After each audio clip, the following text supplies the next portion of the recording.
সারাদিন ডিউটি করে ক্লান্ত হয়ে পড়েছি। দুপুর হয়ে গেছে, তাই ভাবলাম যে একটু কিছু খাইনি। সিলেটে যেহেতু আসি, তা ভাবলাম সিলেটের ঐতিহ্যবাহী কোনো একটা খাবার খাবো। তাই চলে আসলাম একটা হোটেলে। সিলেটের ঐতিহ্যবাহী একটা খাবার হচ্ছে যাকে ছানা পোলাও। এই যে হচ্ছে সেই ছানা পোলাও, তাই ছানা পোলাও খাওয়ার জন্য একটা হোটেলে চলে আসলাম। হোটেল বলা যাবে না, এটা হচ্ছে একটা দোকান। তো মোটামুটি সাথে দেবে হচ্ছে জায়গায় এই যে ছোলা, আর হচ্ছে জায়গায় ওই যে ভাত দেখলেন আপনারা, ওই ভাত দেবে। তো আমরা খাওয়ার জন্য মোটামুটি আমি আর আমার এক ভাই আছে সাথে, তো দুজনে চলে আসলাম মোটামুটি আসার। আসসালামু আলাইকুম ভাই। ভাই এটা কি? এটা বিরিয়ানি ভাই। বিরিয়ানি? কি বিরিয়ানি এটা ভাই? এটা ভাই মাংস ছাড়া এমনি মাংস নাই? মাংস ছাড়া এর সাথে কি দেবেন? বুট দিব বুট। হ্যাঁ, বুট আছে। বুট। ও, কয় টাকা ফেলে? আসসালামু আলাইকুম।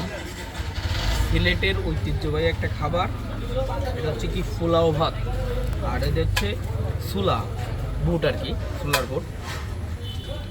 তো প্রথমবার আর টেস্ট করতেছি, জানি না কেমন হবে খেতে। এটা হচ্ছে প্লেট হচ্ছে 30 টাকা, আর হচ্ছে 50 টাকা না ভাই? এটার কি বলে ভাই? ছানা ফলুয়া। ছানা ফলুয়া। পোলাও। ও, ছানা পোলাও বলে এটাকে। তো সাথে কি ডিম আছে? ডিম নাই? এক্সট্রা নেওয়া লাগবে। মাংসও কিছু নাই, শুধু এটাই? আচ্ছা দেখি কিরকম ভাই, টেস্ট করে দিই।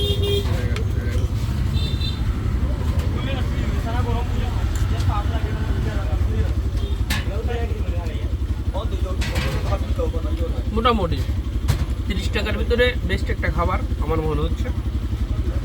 মোটামুটি আর কি স্বাদ আছে, অতটাও স্বাদ না হলেও 30 টাকার লো বাজেটে মোটামুটি ভালো সুসম্মত একটা খাবার। তো আপনারা কেউ যদি সিলেটে আসেন, অবশ্যই এই খাবারটা টেস্ট করে দেখবেন। এটা কিন্তু সিলেটের একটা বিখ্যাত একটা খাবার নাকি ভাই? মানে সিলেটের একটা ঐতিহ্য বলা যায় এটাকে। তো সিলেটে যারা আসবেন তারা অবশ্যই কিন্তু এই খাবারটা টেস্ট করে দেখবেন।